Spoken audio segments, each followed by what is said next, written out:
بۆیە پێتان سیر نەبێ کە ئیسا کە ناچن بۆ مەنتیقەی میسر و سوودان و وڵاتانی تری شام ئەلکوردی ئەبینن لە ئەخیرەوە.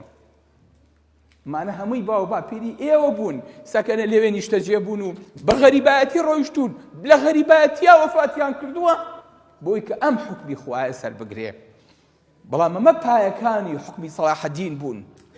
سەلاحەدین بەتیانە نەیەتوانی ئەم هەموو شتە بەڕێوە بەرێ. لەبەرەوە ئیسا هەکاری لەگەڵا بوو، ئیسا هەکاری ئەو پیاوە بوو کە جبۆ مێزەرێکی لە بەرا بوو، دایمە جلی جەنگی بەستە بوو. خۆی بەستە بوو، جوندیە بوو لەبەر دەستی سەلاحەدینە کە لەگەڵ شێرکۆی مامیا هاتبوو. لەو لاشەوە عالم و فەقیهی ئاوا هەرچی سوڵحەکانی سەلاحەدین بوو ئەوەی کرد. بۆیە پیاوێکی زۆر گەورە بوو. ئەم پیاوە دائما لە خزمەتی سەلاحەدینە بوو، خۆی و براکەشی. دواتر براکەی شەهید دەبێ، باسێکی ئینشەڵڵا لە شوێنی خۆیان. بۆیە سەلاحەدین زۆر بە نەرمی، زۆر لەسەر خۆیی هات مەدرسەکانی گۆڕی. ئەزهەری گۆڕی بە حکمێکی تر، مەحکەمەکان و مەدرسەکانی گۆڕی بە شافعی مەذهب.